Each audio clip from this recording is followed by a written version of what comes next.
Bom, nós vamos iniciar pedindo primeiro a autorização de todos os participantes, de acordo com a Lei Geral de Proteção de Dados. Eu pergunto se todos concordam que nós realizemos essa gravação. Se tem algum que não permita, por favor, fale agora ou cale-se para sempre.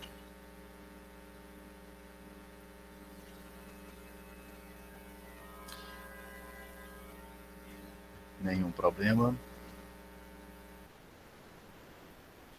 Esse é um procedimento que nós vamos passar a adotar, em geral, para que a gente cumpra um dos itens aí da LGPD previsto, onde os participantes de uma reunião precisam autorizar a gravação, já que envolve a imagem, o nome de vocês que vai aparecer. E a gente disponibiliza isso de forma pública no YouTube. Muito bem. Nós vamos então iniciar a nossa aula de hoje. Nós vamos dar uma continuidade, né, ao que nós iniciamos a falar de lista anteriormente, mas eu fiz algumas alterações no slide, então a gente vai recomeçar para tratar justamente dessas alterações que eu incluí, que eu achei importante, né, fazer a inserção dessas informações no slide. Muito bem. Bom, nós vamos falar de lista, né? Lista é um termo específico, né, de uma estrutura de dados utilizado em Python. Nós temos diversas estruturas, né, que nós utilizamos para poder reservar um espaço na memória do computador para armazenar alguma informação, né?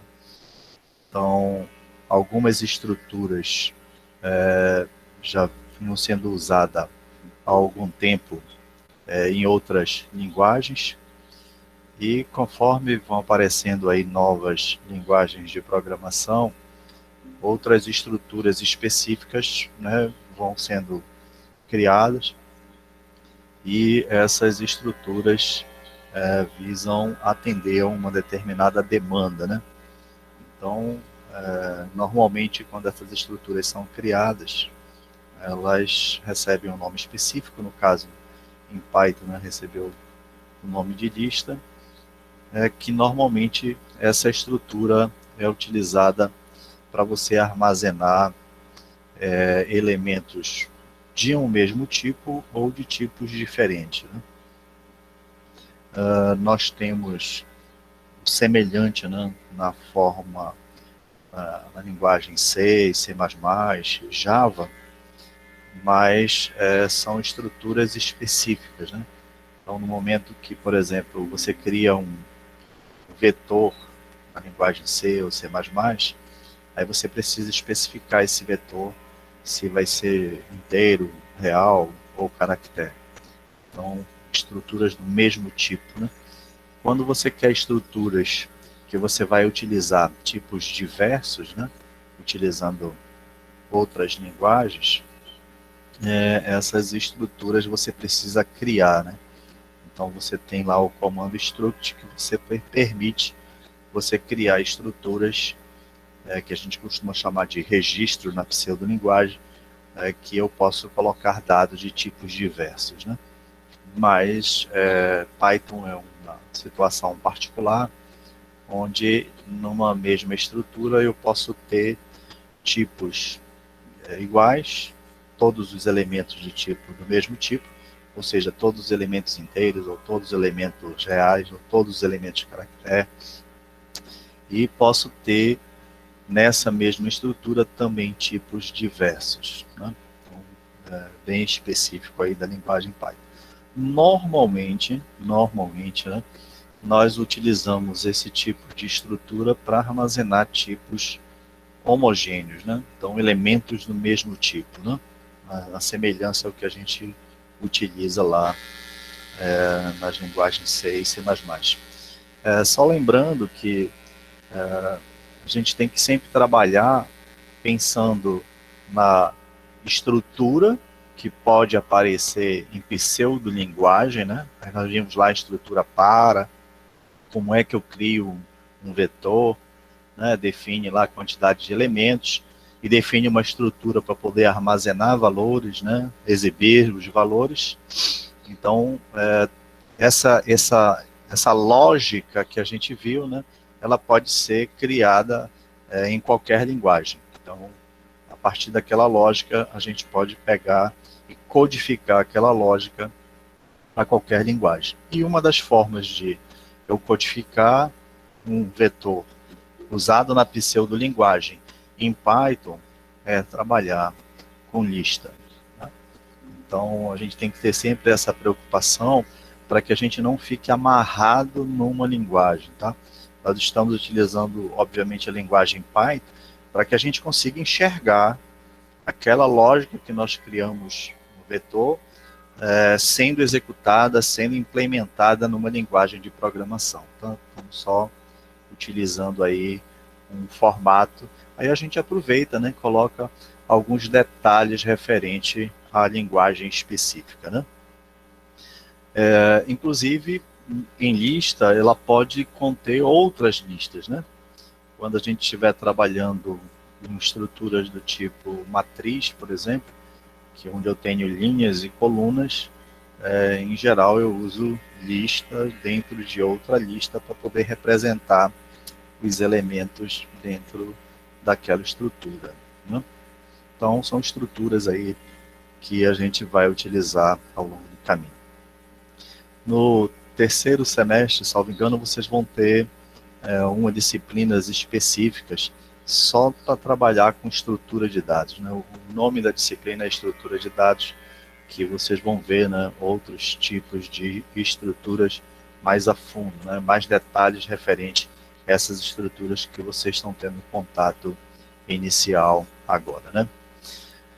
O tamanho dessa lista normalmente a quantidade de elementos que você tem dentro dessa lista, né? Então, quantos elementos você vai ter, vai definir o tamanho, né, que eu vou estar representado aí dentro dessa lista. Né? Muito bem. As listas, elas são objetos dentro da linguagem Python considerados mutáveis. Né? Esses objetos mutáveis é o que você permite fazer alteração posterior dentro desse objeto. Então, eu posso mudar um elemento dentro dessa lista, eu posso excluir elementos, posso inserir elementos dentro dessas listas. Então, eu posso fazer a iteração, né, a modificação dentro desses objetos que você tem dentro da lista. Alguns objetos semelhantes, né, que nós temos inclusive em Python, como tupla, por exemplo, é um outro objeto muito parecido com lista, mas esses objetos são imutáveis, né? Você, depois que cria, você não consegue fazer uma alteração na estrutura do objeto. Né? É um objeto que normalmente tem dois elementos, trabalha com pares de elementos, e normalmente você não consegue fazer alteração. Consegue mexer individualmente, né? Mas sempre trabalha em pares, né? Com os elementos. Então, listas são mutáveis, permite que você faça alterações nesses objetos. Né? Então, eu posso ter uma lista vazia, então começar do zero, ou posso ter uma lista onde eu já armazene como valor inicial alguns elementos. Né? Aí sempre o que vai representar uma lista são os colchetes. Né? Então, o símbolo colchete é o símbolo que vai representar, no momento que eu estou criando, né, essa estrutura, uma lista. Né? Aí tem dois exemplos que estão sendo colocados aqui. Uma lista L, né, com nenhum elemento, né, e uma lista com 3 elementos aqui. De forma semelhante à estrutura que nós vimos do tipo caractere, quando nós estávamos trabalhando lá com o nome, a lista também ela segue uma padronização que é identificado cada elemento através de um índice, né? Aqui no caso não tem nenhum elemento, mas aqui onde tem elementos, o primeiro elemento estaria na posição 0, o segundo elemento na posição 1 e o terceiro elemento na posição 2. Né? Aí aqui tem alguns exemplos, né, que eu estou criando aqui uma lista vazia. Eu vou representar aqui a estrutura. Deixa eu só arrumar a tela para que a gente possa trabalhar ao mesmo tempo com as duas janelas, para que a gente vá exemplificando e executando as tarefas que estão sendo apresentadas, tá? Só um minutinho.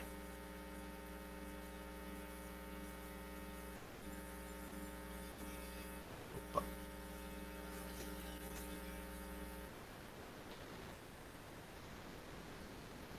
Eu vou utilizar aqui, vou usar logo o Colab.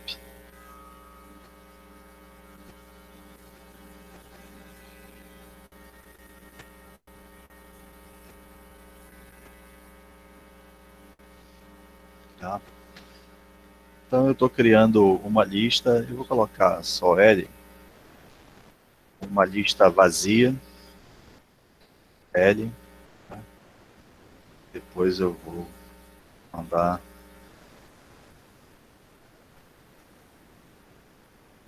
imprimir a lista vazia.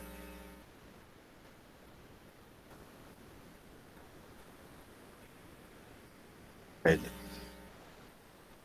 Então aqui está representando uma lista vazia. E aqui embaixo eu vou estar representando a exibição do tipo da estrutura, né? Que eu vou estar utilizando. Tipo de estrutura de dados. Eu vou usar o comando type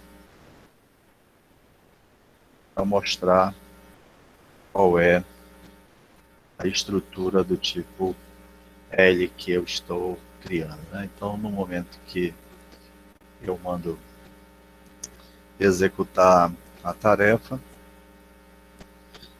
ele vai mostrar a lista, aí também a lista vazia, que ele vai representar lá pelo colchete, e ele vai mostrar o tipo de estrutura, né, dentro da classe lista, né, que eu estou representando.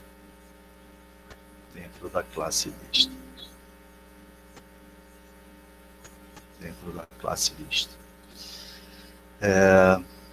Numa outra situação, eu vou criar uma estrutura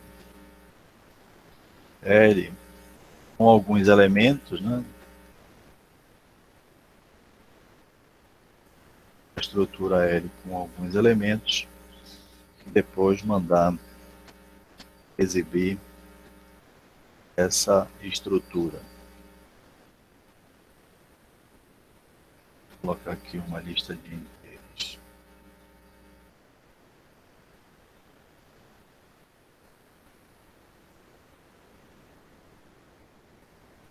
Criei uma estrutura chamada de L, coloquei alguns elementos.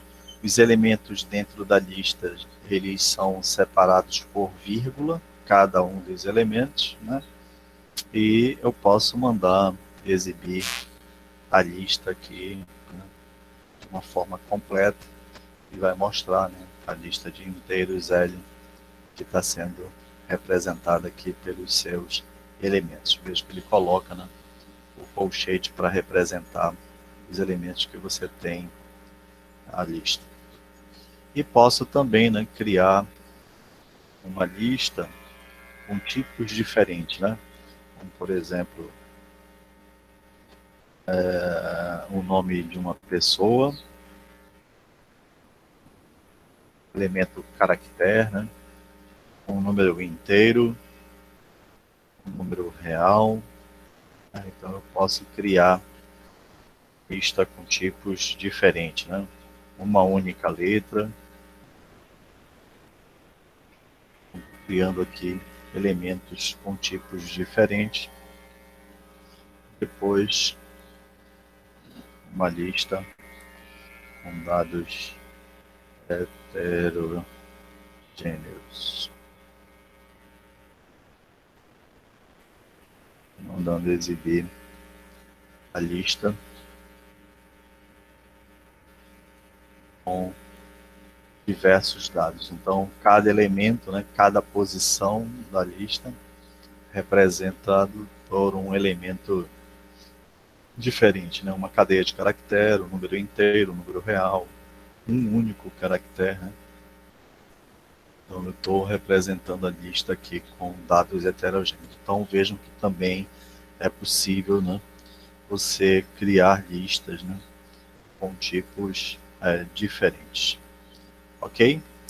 Tudo bem até aqui?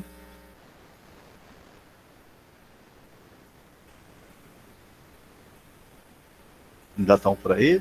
Ou já saiu? Já saiu. Então sim, professor, que eu peguei agora, viu? Ainda estou raciocinando. Tudo bem. Às vezes eu fico até preocupado, né? A saber se ainda estão na área. Muito bem. Então sim. Tá, beleza. Esses tipos, né, que foram apresentados, né, para vocês,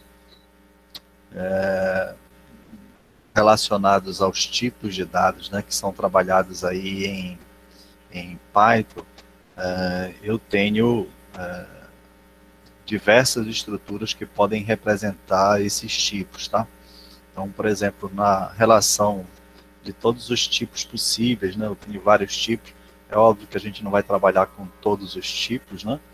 Lembrem que a preocupação é que vocês conheçam as estruturas, né, numa pseudolinguagem, e claro, nós estamos fazendo a codificação dessas estruturas em uma linguagem específica, que nós estamos usando como exemplo Python, né, algumas coisas. O objetivo da disciplina é que você conheça as estruturas, né, e que independente da linguagem, você saiba como essa estrutura funciona para que você possa codificar. Aí, claro, a gente está entrando em alguns detalhes específicos da linguagem Python, né, pelos próprios recursos em que Python apresenta, né, para você, né. Então, a gente está aproveitando, né, dando um pontapé inicial aí na formatação, aí, utilizando a linguagem Python, para que você também conheça alguns detalhes, né, da linguagem Python. Então, eu tenho diversas estruturas, né, nem todas a gente vai utilizar aqui nesta disciplina, mas com certeza, né, logo tem uma programação, logo em seguida dessa disciplina tem programação orientada a objetos, que vocês vão trabalhar, né, com outras estruturas, né. Então nós temos vários tipos, né, números, string, lista e tupla, dicionário, arquivo, booleano, conjuntos. Então eu tenho uma série de tipos, né. Alguns tipos vão se modificando, né. Observem que antigamente tinha uma estrutura, né, long, por exemplo, até a versão 2 do Python que era utilizado, mas essa estrutura ela foi retirada, né, da linguagem Python na versão 3, né? Porque assim, quando você reserva na memória do computador um espaço para poder guardar alguma coisa, você tem um número de bytes específicos que você pode utilizar. Isso tem muito, né, em C, C++, Java, onde você reserva e tem um tamanho possível para você armazenar. Então, por exemplo, normalmente quando você reserva lá um número inteiro ou um número real, né, é comum, por exemplo, um número inteiro reservar 4 bytes para poder armazenar. Então, com 4 bytes, você tem uma limitação, né? Então, você tem uma certa quantidade de espaços disponíveis para poder armazenar um número. E ainda tem que se preocupar com a história do valor, né? Do se é positivo ou se é negativo. Então, você ainda tem que se preocupar se vai armazenar um número positivo ou um número negativo. Então, ainda tem algumas coisas que você precisa se preocupar com isso. Então, por exemplo, o long tinha lá também na linguagem C e C++, ainda tem, né? Na linguagem C e C++, onde ele reserva uma quantidade de bytes maior para poder você armazenar um número maior. Porque alguns cálculos, por exemplo, se você não tem o espaço necessário para poder armazenar essa informação vai aparecer errada na tela, né? Por exemplo, aquela estrutura que nós fizemos lá para executar a tarefa do cálculo do tabuleiro do xadrez, em algumas estruturas lá em C e C++, vai aparecer um valor errado. Por quê?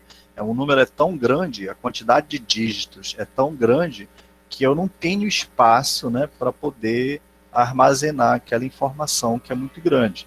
Por exemplo, eu teria que utilizar uma estrutura que a gente chama lá no C++ de double, que ele coloca 8 bytes para poder armazenar o número, ou seja, dá um número bastante grande. Então, isso existia, né, até a opção 2, a versão 2 do Python, e algumas estruturas foram modificadas. Então, tem alguns exemplos aqui, só para que você conheça, né, no momento que eu uso o type, aí eu declarei algumas variáveis, né, aqui, aí vejam que trabalha inclusive com números complexos, né? Então tem estruturas específicas para trabalhar com números complexos, onde eu vou representar um número imaginário, né? Aí tem aqui lista, né? A letra E aqui é lista, aí tem a opção aqui de dicionário, onde eu utilizo vários tipos diferentes, com a ideia de campo, valor, então, campo nome, o valor João, campo idade, aí tem um valor para a idade, campo linguagens, que apresenta uma lista de linguagens, né? E o campo tupla, que é um elemento lá, como eu falei para vocês, imutável, onde eu posso até mexer com os elementos, mas essa criação dessa estrutura, como ela trabalha com uma única variável, eu sempre trabalho em conjunto, né? Então a gente vai ver alguns tipos aqui, mas obviamente não todos, né, durante os nossos exemplos. Por isso que eu estou mostrando aqui alguma coisa relacionada para você. Muito bem, algumas características, né, relacionadas à lista. Aí nós temos a lista, ela tem normalmente um nome, né, aí segue o padrão da linguagem Python. Aí lembrando o padrão da linguagem Python, foge um pouco, né, da estrutura que a gente costuma utilizar, porque Python permite, a partir da versão 3, trabalhar com números, caracteres especiais, né? A gente pode colocar um nome utilizando caracteres especiais, então é específico para essa linguagem. Aí muito cuidado, né, com relação a isso, né, porque às vezes você se acostuma, né, com uma linguagem específica, e quando você vai trabalhar com outras linguagens, você vai acabar ocorrendo erros de sintaxe, né, porque você não está usando um padrão que normalmente é utilizado para outras linguagens, né? Então precisa ter muito cuidado com relação à utilização. Quando nós estávamos trabalhando lá com nomeação de variáveis, lá na pseudolinguagem, a gente colocou uma regrinha lá, né? Então normalmente utilizar letras maiúsculas, não usar caracteres especiais, não usar espaços em branco, embora, né, é possível utilizar letras minúsculas, em Python é possível utilizar caracteres especiais, então, específico da linguagem. Né? E precisa ter só muito claro isso, né, essa relação. No momento que eu estou analisando alguma coisa na pseudolinguagem, no momento que eu estou analisando alguma coisa em uma linguagem específica, então algumas coisas são permitidas e outras não. Tudo depende da linguagem. Uma coisa é certa, se você utilizar aquele padrão, né, que é utilizado para pseudolinguagem, vai valer para todo mundo, né? Então, se utilizar a padronização que é utilizado lá na pseudolinguagem, obviamente vai valer para todas as linguagens, inclusive para o Python, né? Embora tenha essa particularidade. A questão de letras maiúsculas e minúsculas é só uma questão de padronização, né? Para você sempre fazer a diferenciação. quando eu estou trabalhando com uma variável e quando eu estou trabalhando com comando. Já deu para observar que a maior parte das vezes todos os comandos são escritos com letras minúsculas, né? Então eu criei aqui uma lista com 3 elementos. Aí tem um índice, né, referente à posição de cada elemento, né? Então, elemento na posição 0, elemento na posição 1, elemento na posição 2, né? E os conceitos representam, né, que eu tenho aqui, estou atribuindo, né, esses valores, né, que é uma lista, à variável z, né, que eu estou utilizando com elemento. Então, o z na posição 0, 15, o z na posição 8, 9, etc. Então, aqui tenho todos os elementos que eu vou estar utilizando, né? Eu vou transcrever aqui os itens para que a gente possa analisar aqui, né? Então, criei uma lista chamada de Z, eu vou colocar 3 elementos nessa lista, né? Aí depois eu vou mandar exibir, por exemplo, o Z de 0.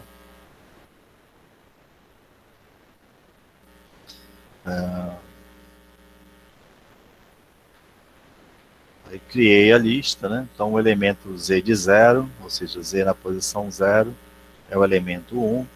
Vou colocar os outros elementos aqui, logo em seguida, para que a gente possa fazer Z de 1 e Z de 2. Ele possa mostrar todos os elementos que eu tenho dentro da lista. Ele vai ter que mostrar de um por um, né? Ficou aparecendo só o último elemento, já que eu estou colocando, eu vou fazer assim. Int. Agora sim. Vou mostrar o Z de 0. Vou mostrar Z de 1. E vai mostrar Z de 2.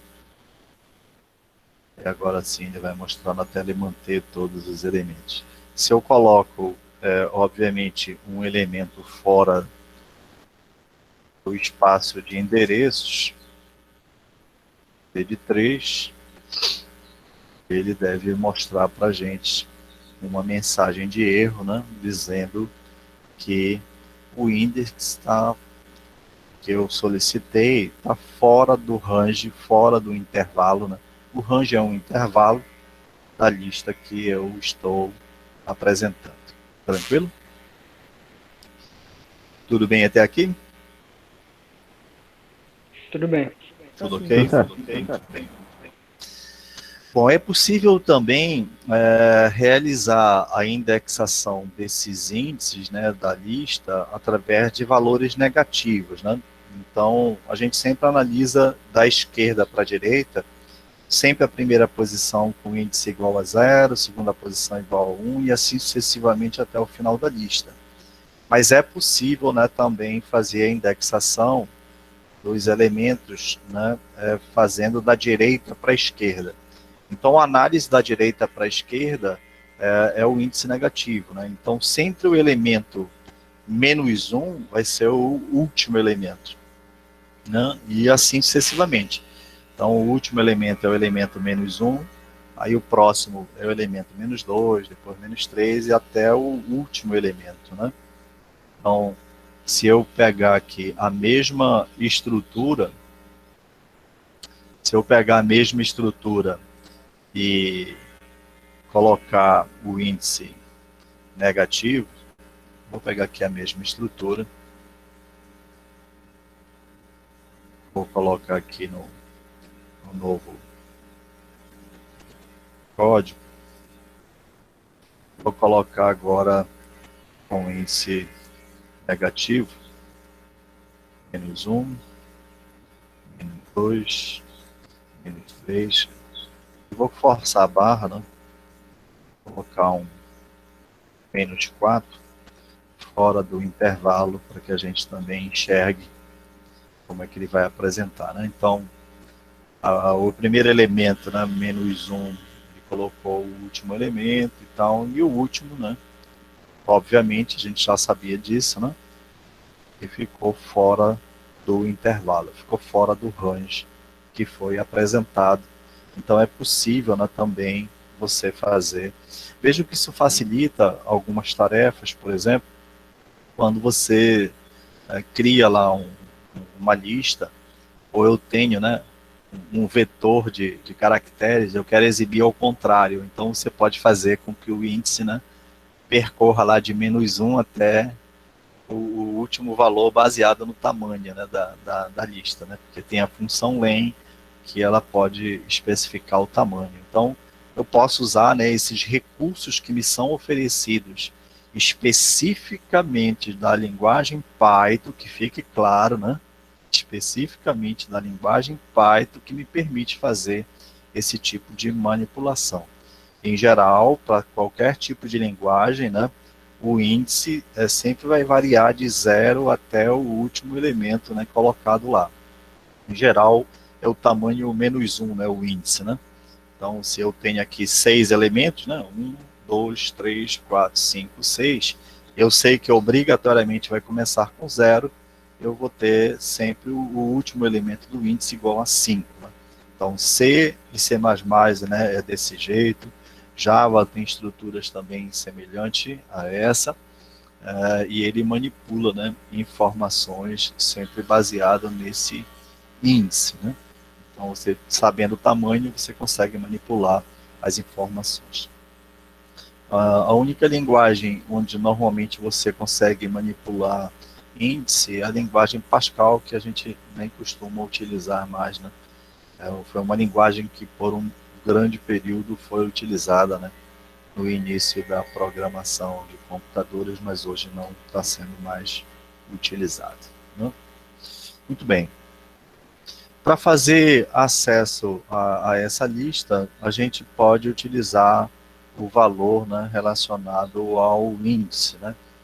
Então, no momento que eu tenho uma lista criada, eu faço referência sempre ao valor. Então, nós já vimos aqui, né, no momento que eu mostrei os elementos da lista, né, foi com base no índice, né, que foi colocado, eu fiz acesso, né, a essas informações aqui, mostrando, né, elemento por elemento. Né. Eu poderia também fazer a amostragem, né, desse índice, desses valores que estão aqui colocados, utilizando estruturas de repetição. Né. Então, se eu tenho uma lista, né, com determinados elementos, vamos copiar aqui essa lista, vamos colocar numa outra estrutura de código. Então, eu tenho uma lista aqui que eu sei que tem 3 elementos, né? Eu poderia utilizar uma estrutura de repetição para mostrar elemento por elemento, né, dentro dessa lista. Né?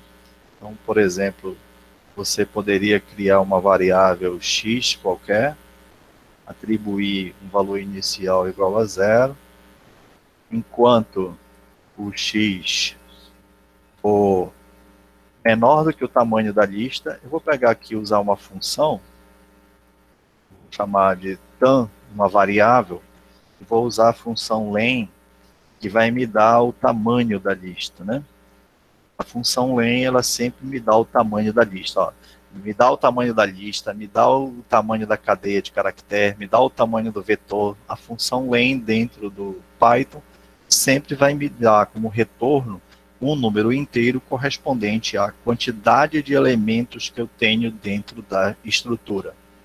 Então eu criei uma variável chamada de tam, armazenei dentro dessa variável como conteúdo um número inteiro correspondente à quantidade de elementos. Então eu vou fazer com que esse x, né, enquanto for menor do que o tamanho, passe. Aí eu vou mandar mostrar na tela, né, o elemento c de x. O elemento g de x. Opa, desculpa. elemento Z de X. Vou mostrar na tela o elemento Z de X e vou fazer o incremento do X, o aumento do valor de X.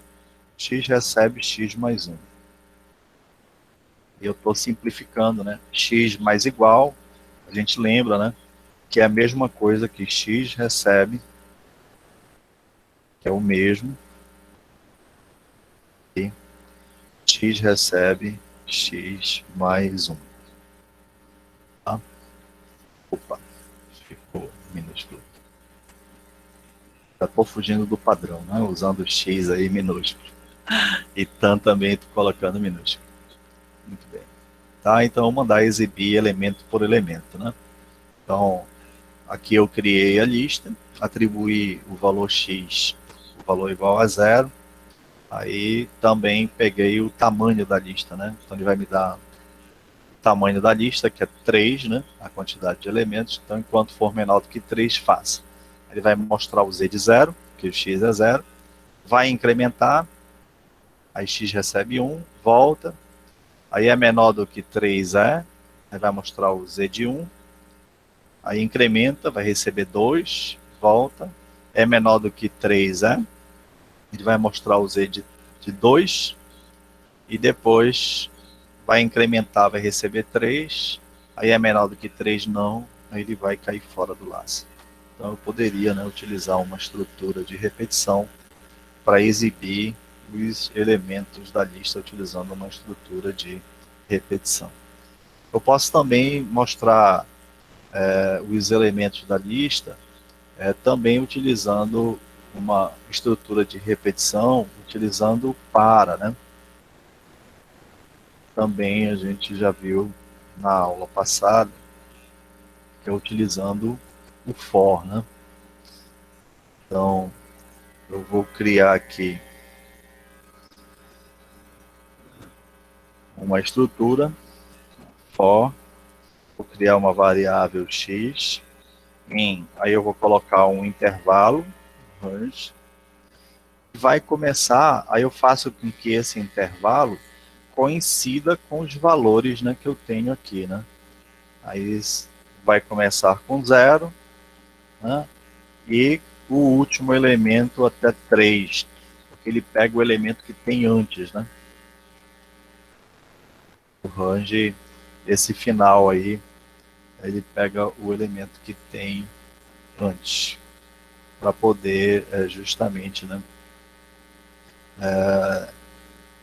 definir. Eu poderia utilizar, por exemplo, o tanque, né? E independe do tamanho, né? E aí, qualquer tamanho que for o Z, ele vai pegar e pode colocar aqui, né? Que aí fica melhor. Aí eu mandar exibir na tela o elemento da lista, né? O Z de X. Z de X. Então eu posso utilizar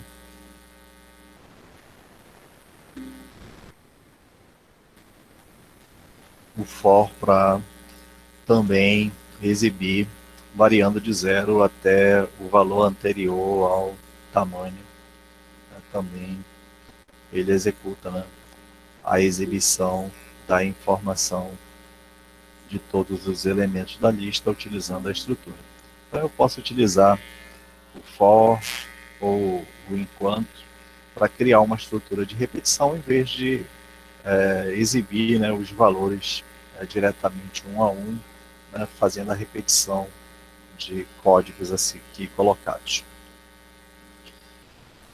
Então aqui está um exemplo, né, de fazer acesso à lista para mostrar os elementos, né, que a gente tem para poder colocar. Muito bem.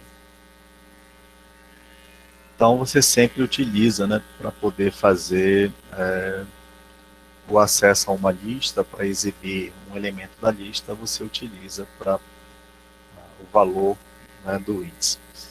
Você também pode fazer a modificação de valores, né, através do índice, né? No momento que eu atribuo para uma posição um valor específico, ele vai alterar o valor que está dentro daquela posição, né? está especificamente naquela posição. Neste exemplo aqui, eu criei um Z, uma estrutura lista com 3 elementos, aí eu mandei mostrar o Z de 0 e depois em Z de 0 eu atribuí um outro valor. E obviamente logo em seguida, né, esse valor Z de 0 foi colocado, né, aqui. Então, utilizando lá o Python, eu criei uma estrutura Z com 3 elementos, vou colocar 1, 2 e 3. Depois mandei exibir o Z de 0. Z de 0. Mandei exibir o Z de 0. Logo em seguida, eu atribuí um outro valor para Z de 0, né? Em Z de 0, eu atribuí um outro valor. O igual é um comando de atribuição, né? Eu coloquei o valor igual a 4. E depois eu mandei exibir, né, o valor C de 0. Deixa eu copiar daqui para poder ficar mais fácil. Eu vou colocar também para exibir a lista.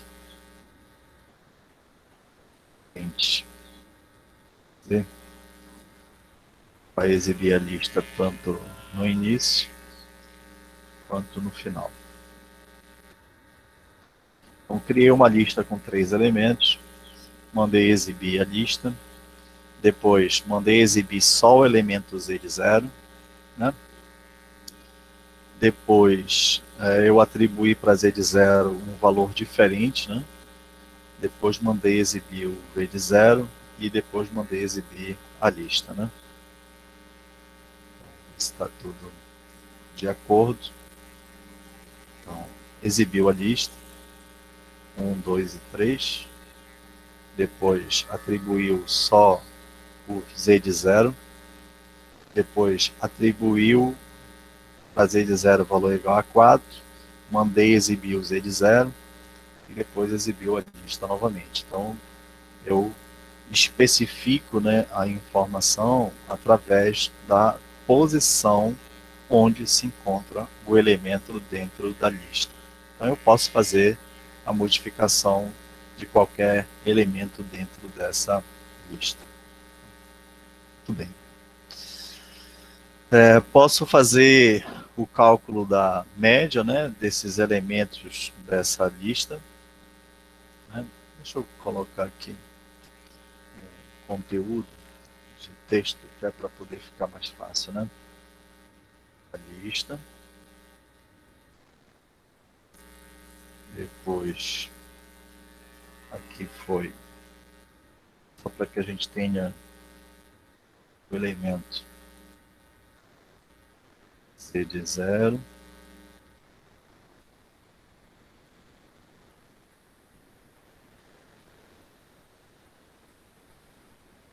Depois, o elemento Z de 0 de novo. E depois, a lista. A gente possa ir fazendo modificações e ir exibindo os conteúdos que estão sendo apresentados. Deixa eu ver se tem algum erro de sintaxe. Não. Então, a lista, o elemento Z de 0, né, naquele momento. Aí depois houve a atribuição, né, o Z de 0 recebeu 4.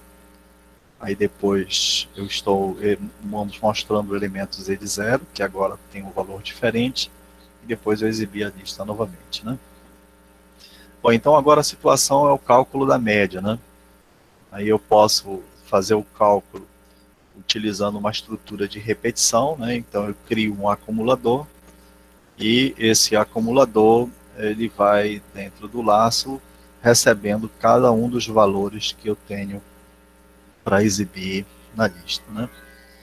Então vou criar aqui um acumulador, um S, que vai receber um valor inicial igual a 0. Né? Então aqui a criação do acumulador.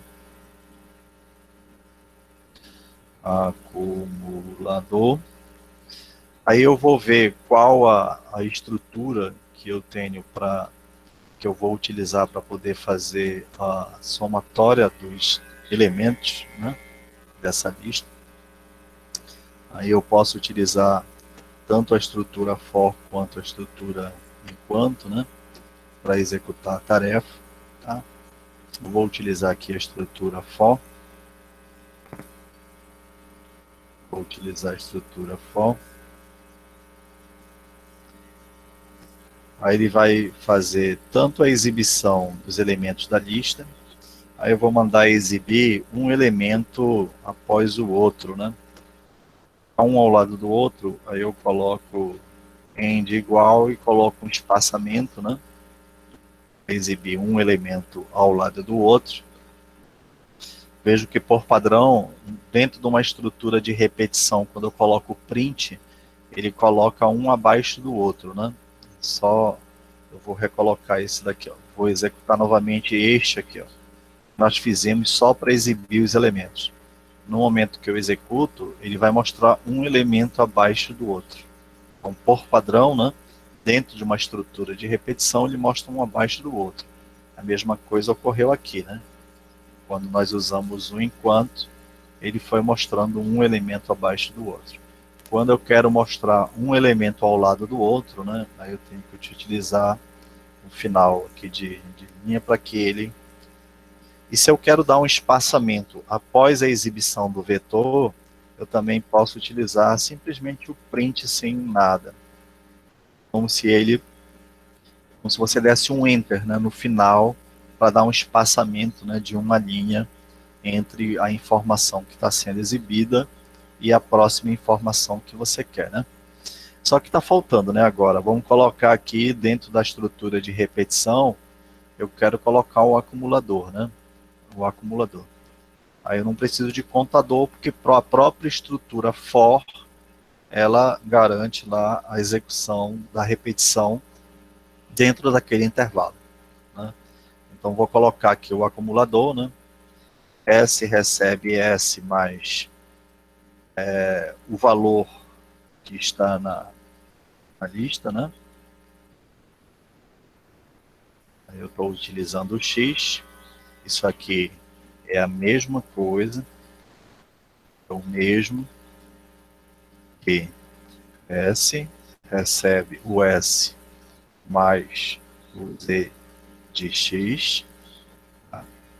Está só utilizando uma forma simplificada, né, o acumulador, mas é o S recebe mais o Z de X.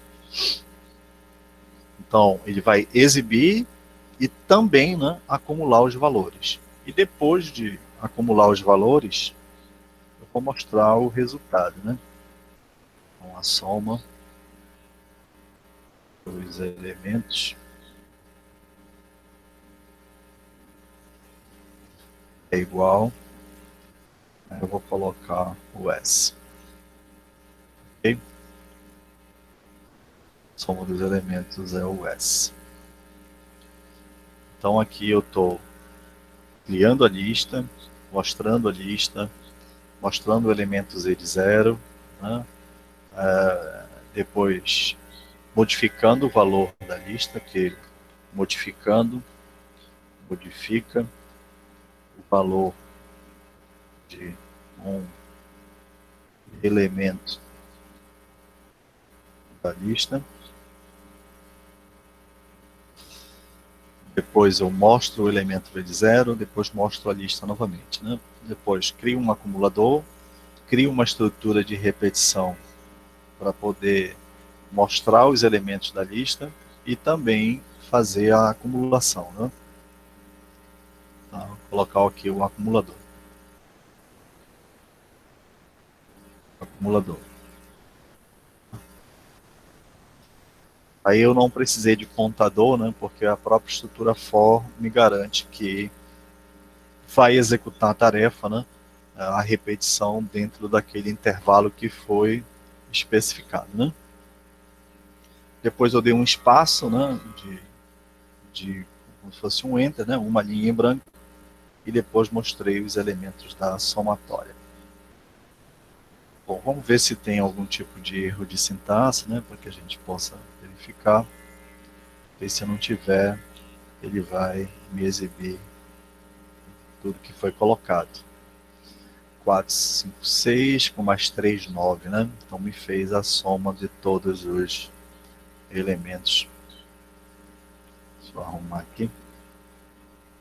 Eu posso exibir a somatória de todos os elementos. Até aqui, alguma dúvida, alguma pergunta? Só que ele professor, quer a média, no né? Python não tem um reverse do array, no caso da lista? Desculpa, se tem... A função reverse, para fazer a lista ficar ao contrário, em vez de ter que fazer desse jeito. Na verdade, você tem uma infinidade de funções, tá? Isso aqui a gente está fazendo na mão, né? A somatória fazendo na mão, calculando média fazendo na mão, mas tudo tem função para executar essas tarefas, né? Então, assim, nós estamos vendo a parte mais difícil, que é mostrando como funcionam as estruturas e como criar as estruturas. Obviamente, você vai, no dia a dia, utilizar funções que já fazem essas tarefas, tá? Tem função sum, que aí calcula a somatória, tem função média para poder fazer o cálculo, tem função para executar todas as tarefas. Mas lembre-se, nós estamos trabalhando para que vocês conheçam as estruturas, como é que você cria as estruturas para que você possa utilizar. Mas tudo tem função para executar a tarefa, tá, gente? Tudo tem função. Bem mais simples para executar, mostrar, mas lembra que eu não estou preocupado especificamente com Python. Eu quero que vocês entendam o funcionamento das estruturas, contador, acumulador, repetição, para. Então, por isso que a preocupação não é o Python apenas, né? A preocupação é que vocês entendam as estruturas, tá certo? Tudo bem? É porque eu uso mais o JavaScript, então aí lá a gente tem essa função, é por isso que eu perguntei também. Não, tranquilo, sem problema. É porque, assim, obviamente, no dia a dia do seu trabalho como programador, você vai procurar utilizar funções que vão simplificar as suas tarefas, tá? Então, uma coisa é eu entender o funcionamento de uma estrutura e quando for colocado para mim, eu saiba que resultado vai dar. E a outra é utilizando funções que, por dentro, executa alguma coisa que eu, digamos assim, eu não sei o que é, né? Mas eu tenho possibilidade de criar funções para executar tarefas, né? Eu tenho possibilidade de fazer a criação.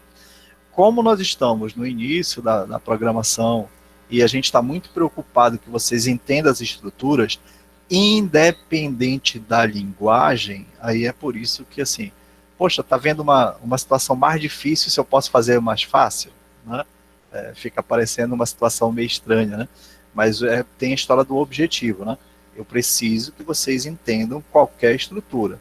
Vamos lá que numa prova lá apareça lá em pseudolinguagem uma estrutura lá de repetição usando para ou enquanto complexa lá que você tem que ler. Então eu quero que você entenda. Mas pode aparecer alguma função, se for uma prova específica de Java ou de uma linguagem Python ou linguagem C, C++, é claro, você vai ter que conhecer aquela função dentro da linguagem, né? Mas a gente tem aquela preocupação agora, né, para que você entenda todas as estruturas, tá? É só para ficar claro, poxa, por que está ensinando isso e se eu vou usar diferente, né? Eu preciso que vocês entendam o funcionamento das estruturas. Obviamente, no dia a dia, você vai utilizar as funções aí para simplificar a tarefa do trabalho de vocês, né, no dia a dia, na empresa onde você vai trabalhar, tá certo? É só para ficar claro e não ficar um negócio muito... Poxa, se pode facilitar, por que está complicando? Mas aí tem a preocupação para que vocês entendam aí as estruturas, né? Aí eu vou calcular aqui a média dos elementos, se eu já tenho a soma, é só dividir pela quantidade, e a quantidade está relacionada ao tamanho, né? Lembram lá? a quantidade está relacionada ao tamanho, porque eu criei uma variável logo lá no início que me deu a informação do tamanho, né? Deixa eu ver se tem aqui. Tem, né? Tá? Então, quando eu criei a estrutura, ele criou... Opa! Estou vendo que está aqui a função.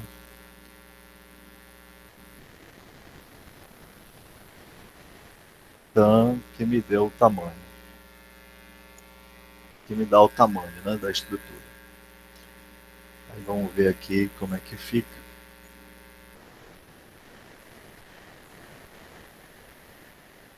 Então, eu tenho aí a informação relacionada agora com a soma dos elementos e também, né, especificando a média dos elementos que eu tenho dentro dessa lista.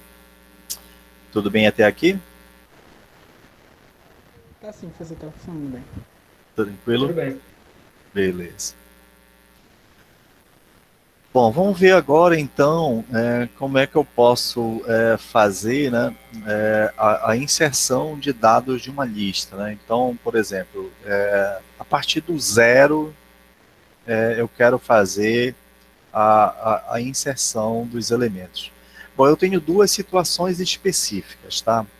Uma coisa é quando eu tenho a inserção de elementos a partir de uma lista onde eu já tenho a quantidade de elementos, né, com o valor inicial colocado, que é o caso deste caso aqui, ó, onde eu tenho já criado uma lista com todos os elementos definidos e já tem um valor inicial colocado.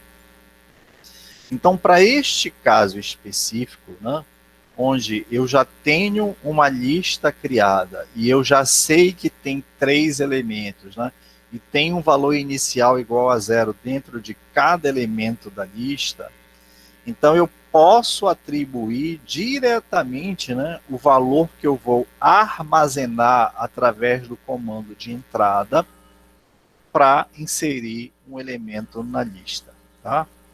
Então, situação bem específica, prestem atenção. Eu já tenho uma lista com um tamanho pré-definido que tem elementos, né, iguais a 0 em cada posição colocada.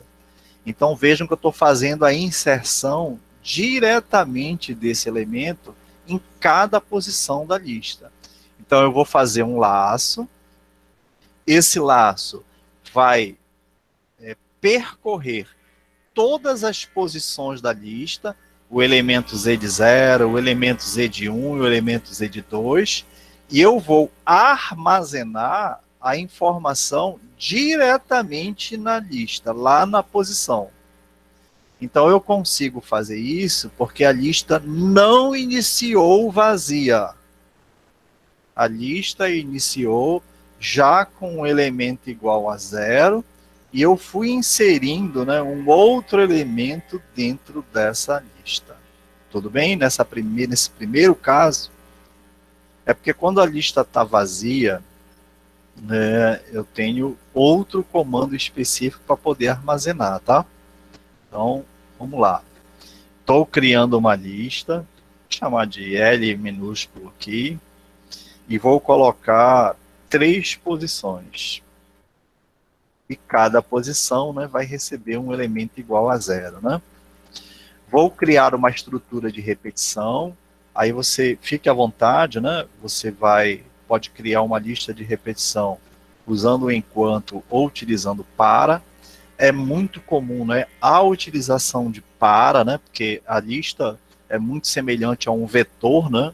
Então é muito comum fazer a utilização do para. Então, para isso, eu vou criar uma variável tam para poder pegar o tamanho da lista, tá? Eu vou mandar exibir só por questões aqui didáticas, tá? Vou mostrar aqui o tamanho da lista. Por questões didáticas, eu estou inserindo alguns elementos que não seriam necessários aqui, tá? Então, só para exibir aqui o valor de tam. pega a informação do tamanho da lista, porque eu já defini a quantidade de elementos que estão lá em cima, eu defini o tamanho da lista, vou criar uma estrutura de repetição, e eu vou colocar no intervalo que vai obrigatoriamente começar com 0, né? Que vai até o tamanho. Vou criar uma estrutura de repetição, onde eu vou fazer a inserção dos elementos da lista, na verdade, substituir, né, os valores que já estão colocados lá, está com o valor inicial igual a 0 para cada elemento da lista. Então, eu vou armazenar lá em L de X a entrada de dados do usuário. Aí pode ser o número inteiro, o número real. Tá? Então, no exemplo aqui está usando o número real. Out, input. Eu vou colocar um texto para exibir na tela para o usuário, né? Aí eu vou colocar assim, %d, usar um marcador de números inteiros, seguido do ozinho, né? E a palavra valor, para aparecer para o usuário.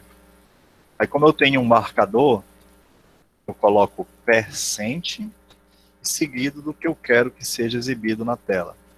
Como eu sei que o i vai variar de 0 até 2, aí eu quero que apareça na tela primeiro valor, segundo valor, terceiro valor. Então eu quero mostrar exatamente nesta posição aqui, ó, esse marcador aqui, o valor de i mais 1. Porque eu quero que seja exibido na tela 1, depois 2, depois 3, né? E como eu sei que o valor de i vai variar de 0 a 2, aí eu vou mandar exibir na tela i mais 1. Então, só para poder exibir, né, os valores na tela para o usuário. Então vejam que ele armazena, né, diretamente na lista. Então vejam que eu não preciso de contador, né? Aqui neste exemplo que está sendo mostrado no slide, eu precisei de um contador porque eu estou usando o enquanto, né? Então eu criei um contador, atribuí o valor 0 e fiz com que esse valor variasse até o valor do tamanho da lista, né? Tá? Então, enquanto for menor do que o tamanho da lista, menor do que 3, no caso aqui, né? Eu tenho 3 elementos, ele vai fazer a variação. E depois eu mandei exibir a lista.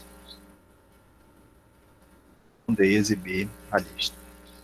Vou colocar aqui um ao lado do outro, né?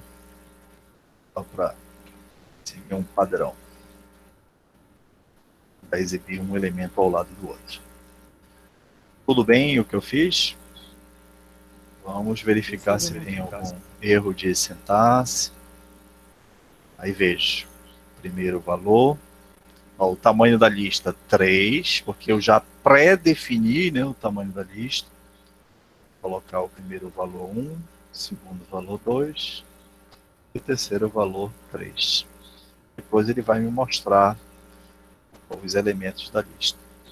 Bom, já deu para perceber que deu algum problema aí, né? Vamos ver aonde é que está o problema, né? O senhor colocou L de X. Tá.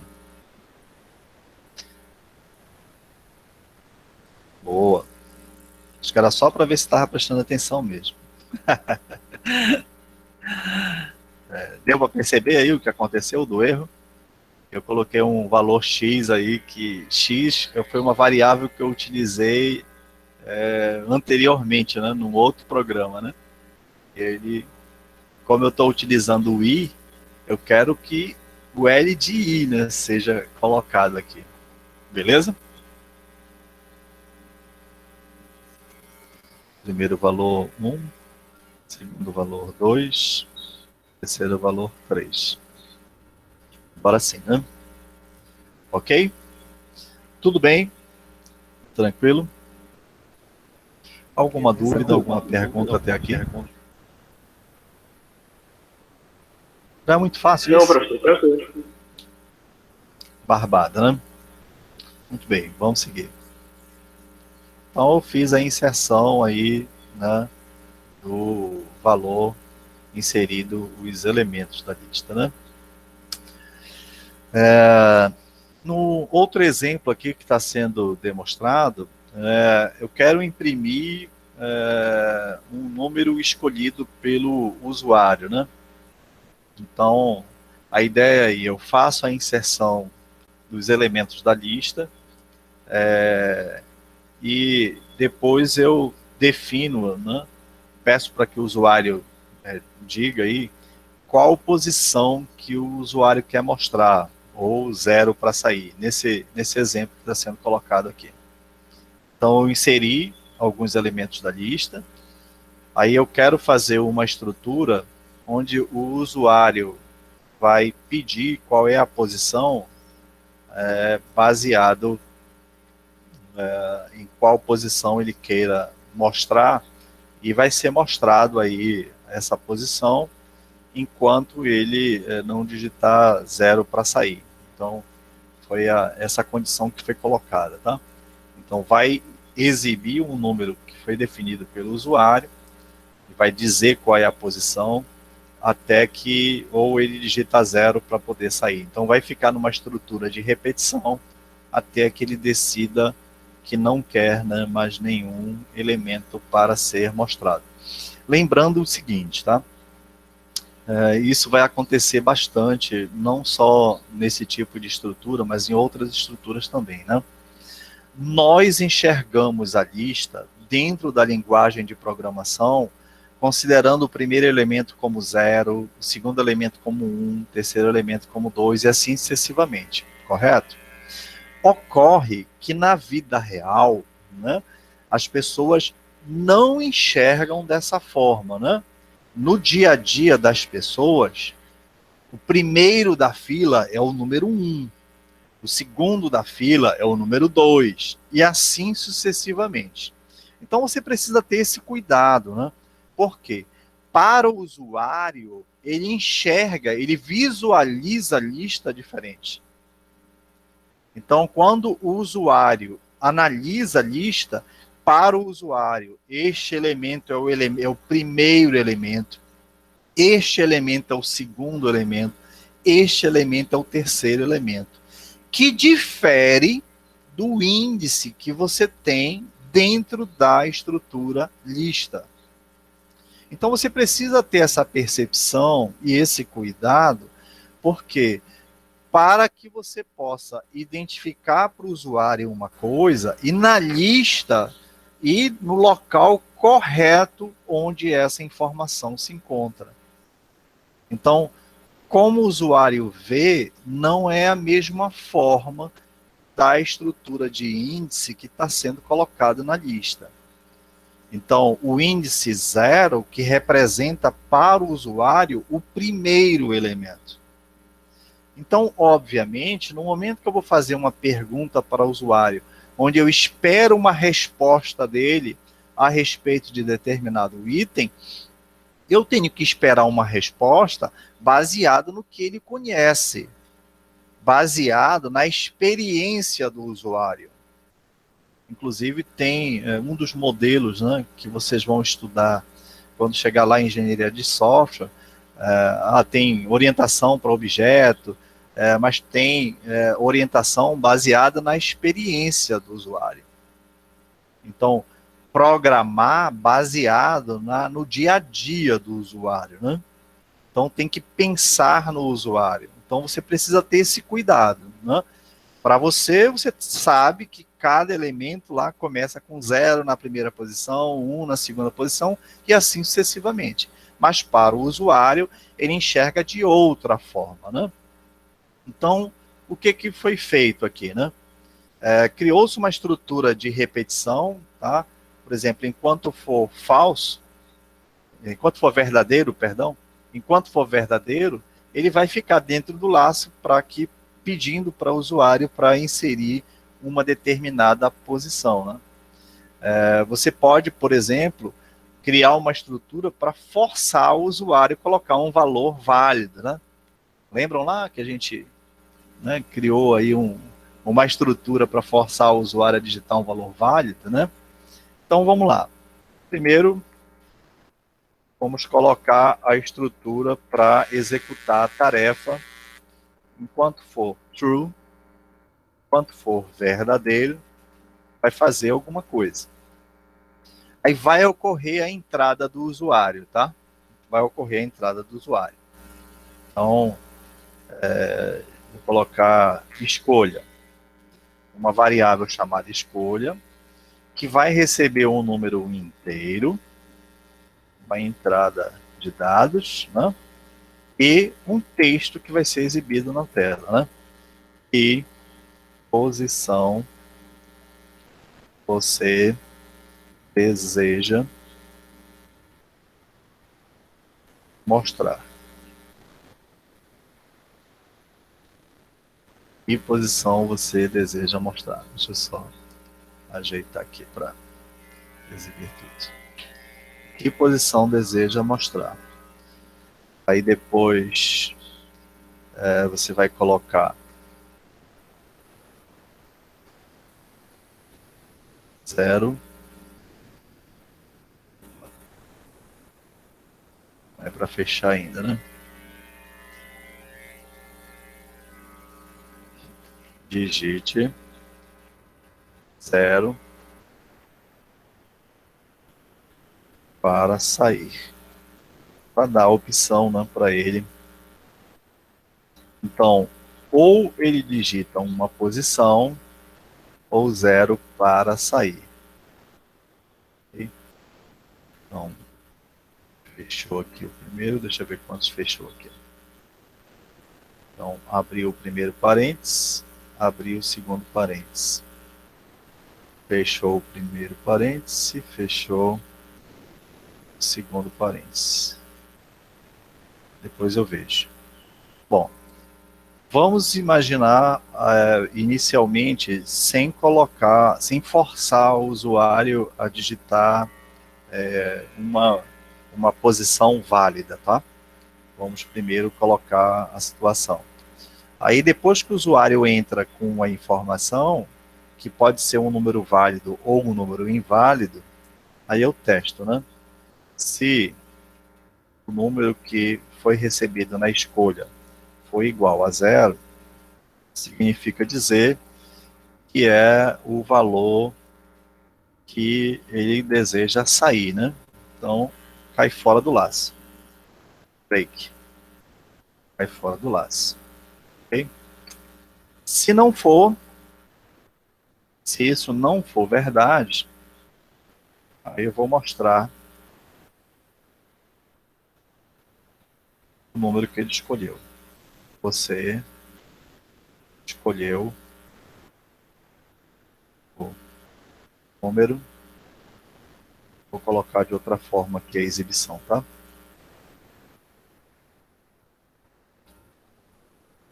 L de escolhido menos 1. Ora, por que escolhido menos 1, né? Escolhido menos 1 é porque eu tenho que pensar que ele vai analisar a informação baseada no que ele conhece. A primeira posição como 1, a segunda posição como 2, a terceira posição como 3, né? Tranquilo? Convém, né, também, vamos colocar aqui, vamos mostrar para ele, né, a lista.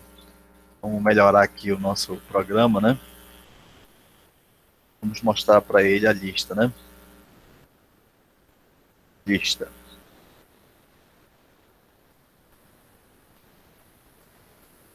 Que é L. Então, enquanto for verdadeiro, eu mostro para ele a lista. Peço para ele inserir. Aqui que fica melhor. Enquanto for verdadeiro, peço para mostrar a lista. Peço para ele escolher uma posição. Aí lembrando, pela experiência do usuário, ele entende que a primeira posição é 1, a segunda é 2 e a terceira é 3. Ok? Então ele vai enxergar 1, 2 e 3. e não 0, 1, 2, como é o endereço real. Se ele escolheu 0, é porque tem que cair fora. Então, vai estar colocado lá.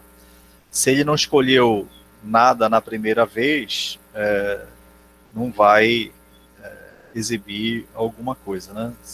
Não vai exibir nada, porque o escolhido -1, provavelmente, escolha, né? Escolha -1, não vai mostrar nada. Depois a gente protege aí. Vamos primeiro considerar que ele colocou um valor válido, né, dentro dessa lista. Vamos verificar se está tudo ok. O primeiro valor, 1. Segundo valor, 2. Terceiro valor, 3. Ele mostrou a lista. Essa primeira vez aqui foi da primeira execução, né, que eu mandei mostrar a lista. E esse valor, e essa segunda vez aqui, foi já durante a exibição do laço. Eu vou colocar logo 0, até para ver logo que ele pode colocar. Veja que eu coloquei 0 na primeira vez, ele não mostrou absolutamente nada, né? Então, como eu não escolhi nada, ele já colocou o valor igual a 0. Como ele está mostrando aqui a lista da primeira apresentação e a lista dentro do laço, eu vou colocar aqui um Enter, um Print, só para poder melhorar a exibição. Vamos executar novamente. Vou fazer a inserção dos dados. 1, 2, 3. Primeira vez a exibição da lista e agora a exibição da lista dentro do laço. Aí que posição você deseja mostrar, aí digite 0 para sair, e o usuário, pela experiência, posição 1, posição 2, posição 3. Então, quero mostrar a posição 2. Aí, como ele está mostrando a posição 2, vai pela experiência do usuário, é o valor 2, né, na posição 2. Mas por isso que eu coloquei lá no código, né, a escolha -1, porque eu sei que o índice, né, começou com 0. Então, uma coisa é a visão do usuário e a outra coisa é a visão do programador. Tudo bem? Alguma dúvida, alguma pergunta? Não. Também não, professor.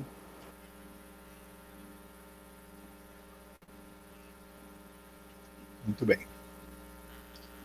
Bem fácil, né? Bom, vamos aproveitar então. Essa situação aqui, ela não impede, né, que o usuário coloque uma informação, né, fora da estrutura, né? Vamos ver aqui se ele coloca, por exemplo, uma posição fora da estrutura. Obviamente a gente já sabia disso, né?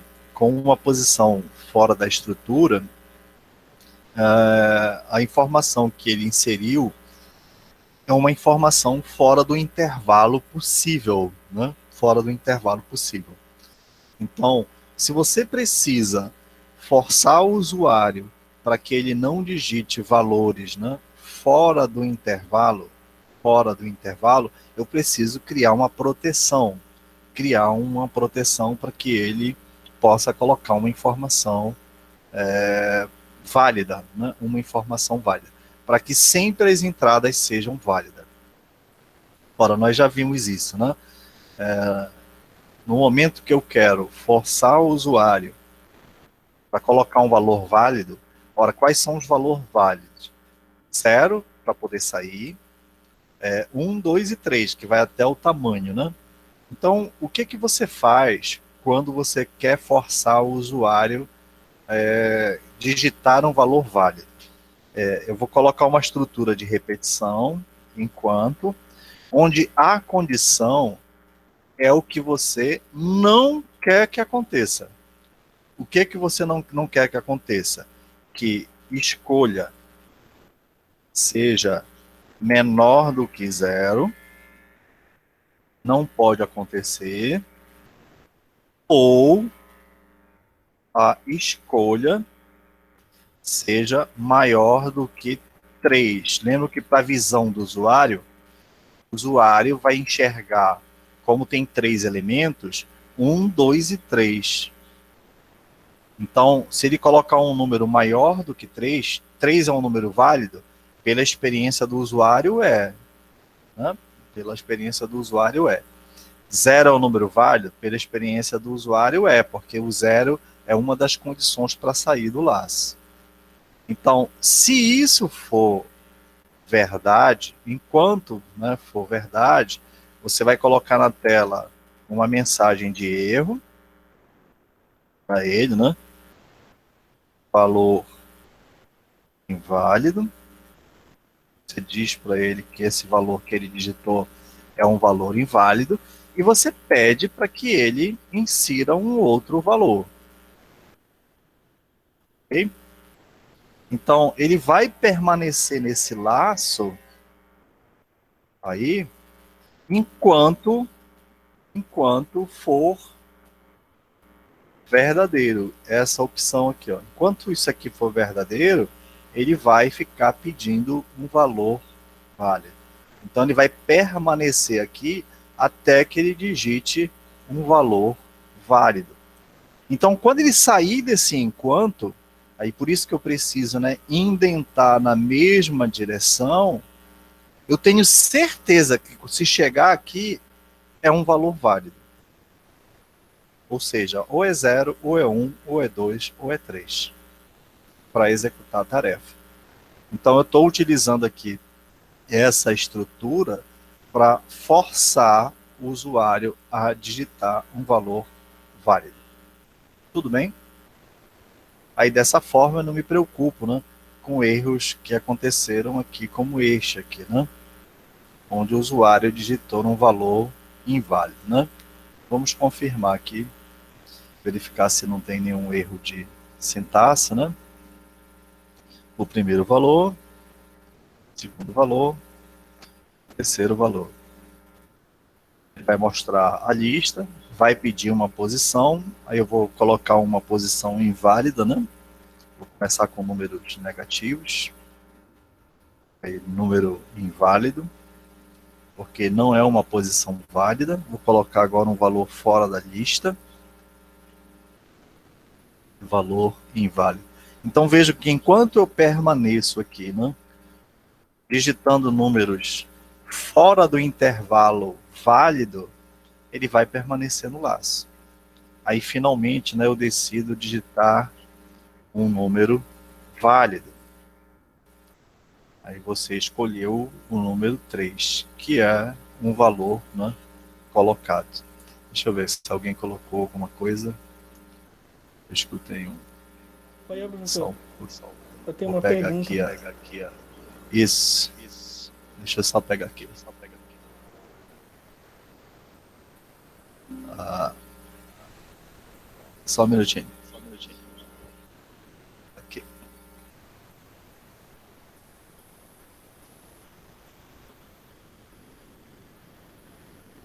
Alguém quer fazer alguma pergunta? Sou eu, professor. Pois não. Tipo, nessa estrutura de repetição que você colocou aí, se a gente colocar um limite pro usuário, no caso, como é que eu faço para colocar um limite para ele não colocar o número inválido? Tipo, se ele colocar 3 vezes, aí o número inválido encerrar o programa. Coloca um contador para ver quantas vezes ele vai ficar aqui. Aí, se esse contador estourar o limite, dá um break. Aí cai fora dessa estrutura, né? Entendi. Vamos lá. Ele executou. Vou criar aqui aqui fora um contador, onde lá vai receber 0. E se ele entrou aqui nesse laço e pediu um valor inválido, né? e conte mais igual a 0, a 1, perdão. Então, conte recebe conte mais 1. É a mesma coisa, né? Conte recebe conte mais 1. Né? Aí, depois vamos ver onde eu vou perguntar aqui. Bem logo aqui. Se conte for menor do que 3, aí ele vai mostrar valor inválido, fonte vai receber mais 1, e vai pedir outro.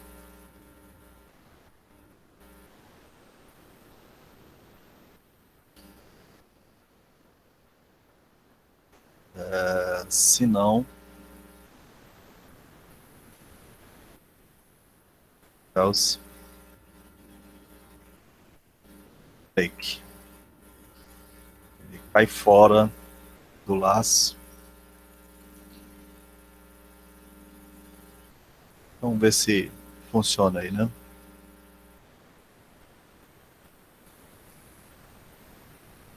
Para saber se atende aí a demanda que foi colocada. O ideal seria testar, né? Vamos avançar da hora que eu tô só um pouco preocupado. Mas bora dar uma testada. É bom que Só a gente essa daí, professor. teste. Oi? Só Não, essa aí pra é tirar mais minha dúvida. para saber se efetivamente vai executar a tarefa. Porque lembra o seguinte, eu quero sair totalmente do programa, né? Porque eu não quero exibir nada, porque o usuário ultrapassou lá o limite, né? Vamos verificar se isso funciona. Aqui eu vou na tentativa e erro, né?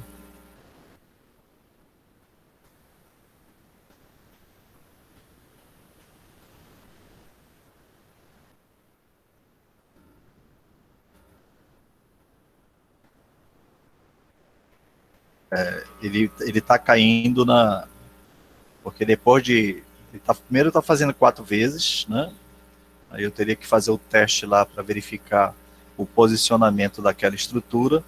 E quando ultrapassa o limite de 4 vezes, ele está caindo naquela situação que ele escolheu um número fora do intervalo, né?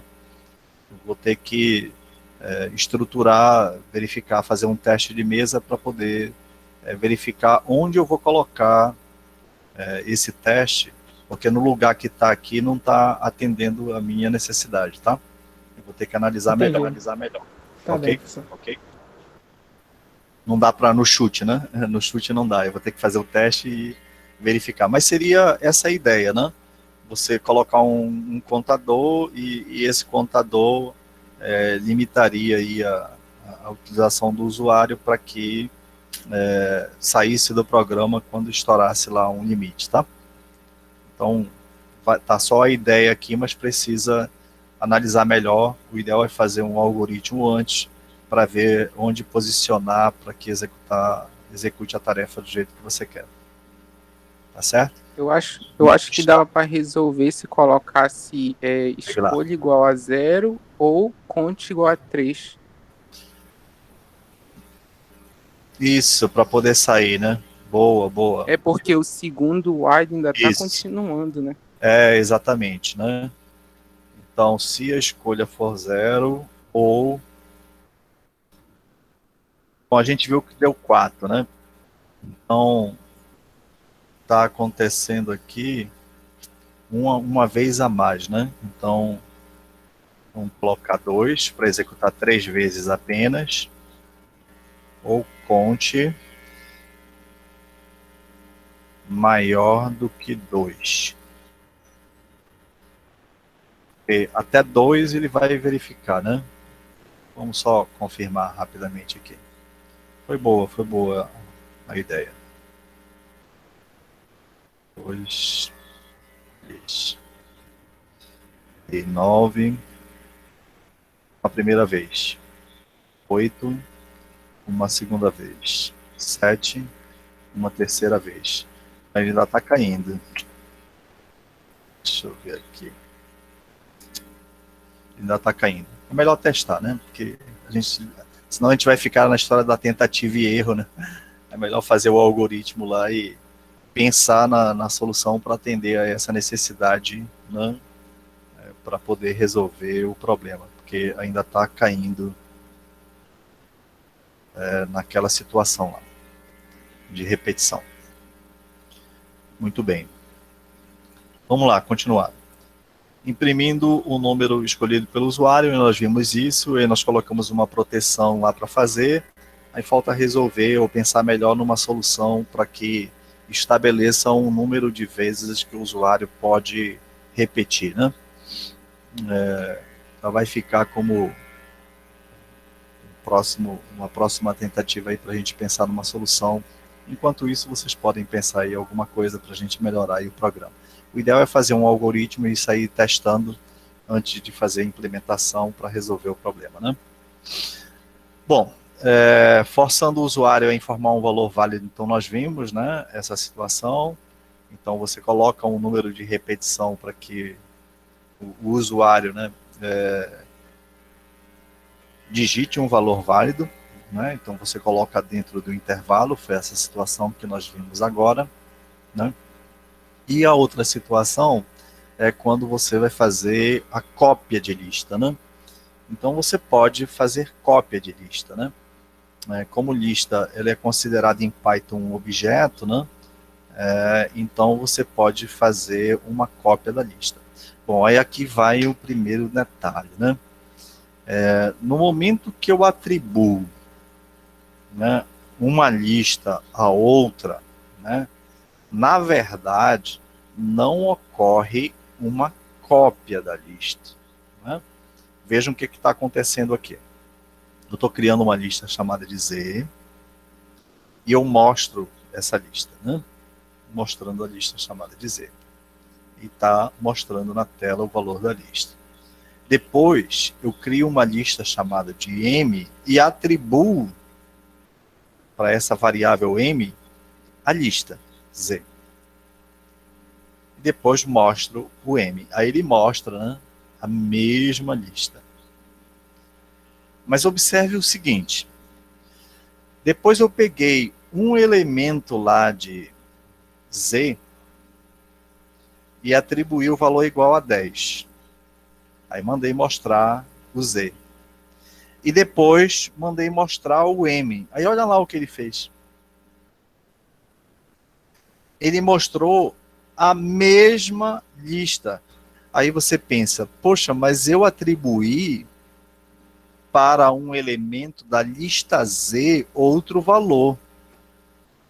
E quando eu mostro a lista M, ele alterou também o valor. Também o valor. Então, na verdade, né, o que ocorre no momento que eu faço isso, né? Usando o comando de atribuição, eu estou referenciando ao mesmo conteúdo armazenado na memória. Lá em C e C++, né, a gente chama aí uma variável do tipo ponteiro que aponta para uma determinada posição da memória. Então, eu não altero efetivamente, né, o conteúdo de uma posição apenas. Eu altero o conteúdo de todas as listas que fazem referência àquela posição. É por isso que ocorre, né, essa situação de, no momento que eu altero um elemento de Z ou um elemento de M, vai alterar todos os elementos referenciados. Em determinadas situações eu quero isso? Sim, em algumas situações você quer que aconteça isso, né? Ou seja, no momento que mexer com uma lista, vai mexer com uma outra também. Mas em determinados momentos você não quer que aconteça isso. Você quer que as listas sejam listas separadas. Então a primeira situação, né? No momento que você cria uma lista, Primeira situação que está sendo apresentada. No momento que eu crio uma lista, criei lá uma lista Z com os elementos 1, 2 e 3. Depois, mandei exibir na tela os elementos dessa lista Z. Vou colocar aqui um conteúdo de texto para que a gente possa lista Z. Enxergar as listas separadamente. Tá? Mandei exibir a lista Z. Depois, eu criei uma variável W e atribuí para essa variável W a lista Z. Lista Z. Depois, mandei mostrar na tela a lista W. Mandei mostrar na tela a lista W.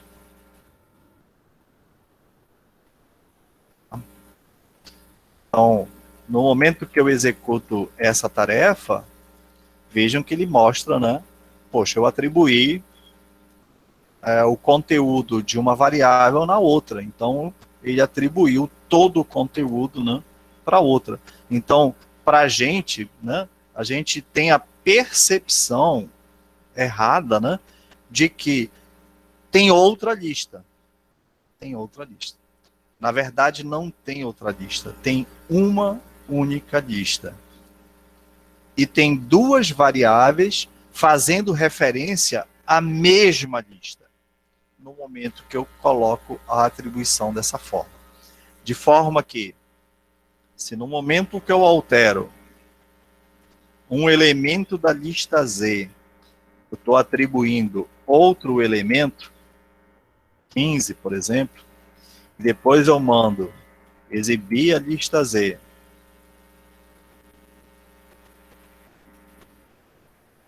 também exibir a lista W,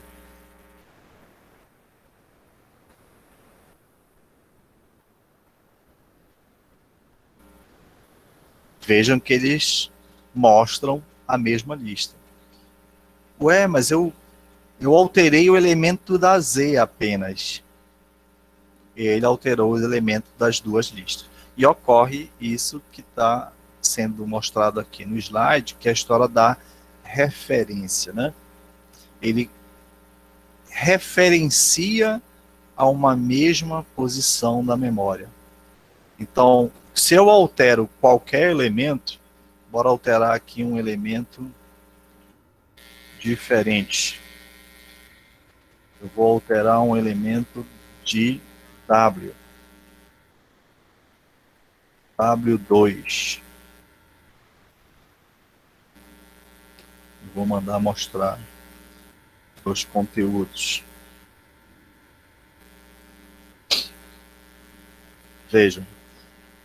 Mexeu com Z em qualquer posição, mexeu com W em qualquer posição, ele está fazendo referência ao mesmo posicionamento de memória.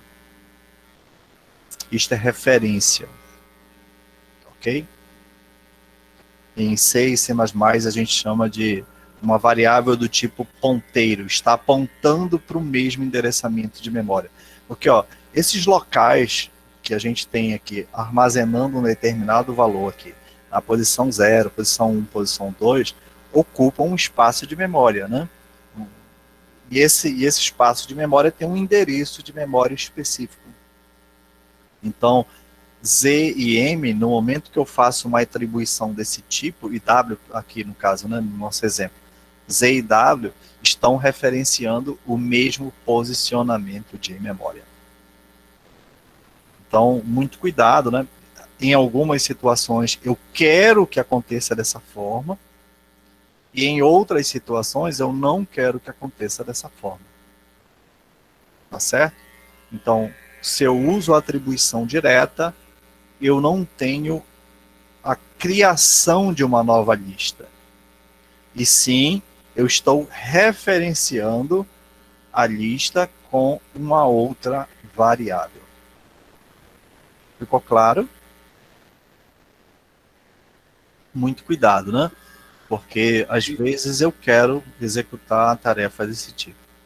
Se eu quero fazer uma cópia de listas para que elas fiquem independentes, então, em vez de só utilizar o comando, né, de atribuição direta, eu tenho que incluir, né, entre colchete os 2 pontos. No momento que eu faço, vou colocar o mesmo programa aqui e vou fazer a atribuição incluindo os 2 pontos. Então, ó, em vez de simplesmente, né, eu mandar atribuir, eu vou colocar colchete, 2 pontos, fecha colchete. Então eu fiz agora de forma diferente. Então, no momento que eu incluir as informações de forma diferente, ó, primeiro a lista Z, a lista W.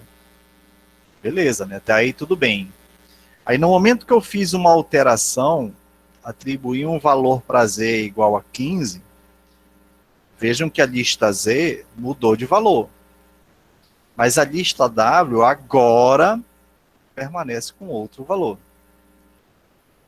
Depois eu atribuí para W, né, uma outra posição, um outro valor. E ele mudou apenas na lista W. Então, baseado no tipo de cópia que você deseja fazer, isso vai depender do programa que você está utilizando, né? Qual é a situação? Em algumas situações, eu preciso de cópias fazendo referência na mesma lista? Sim, em algumas situações. Em algumas situações, eu preciso de cópia de forma independente. Então, vai depender muito da forma do problema que está sendo apresentado para que você decida se vai utilizar com cópia apenas fazendo referência à lista ou se vai fazer uma cópia de forma independente. Tudo vai depender do problema que está sendo apresentado para você. Tudo bem até aqui? É colocado assim as duas formas porque vai depender muito do problema que está sendo apresentado, tá? Então, dependendo do problema que está sendo apresentado para você, você tem as duas possibilidades. Então, precisa ter muito cuidado no momento que você deseja essas informações. Tranquilo? Bom, eu vou parar a nossa gravação.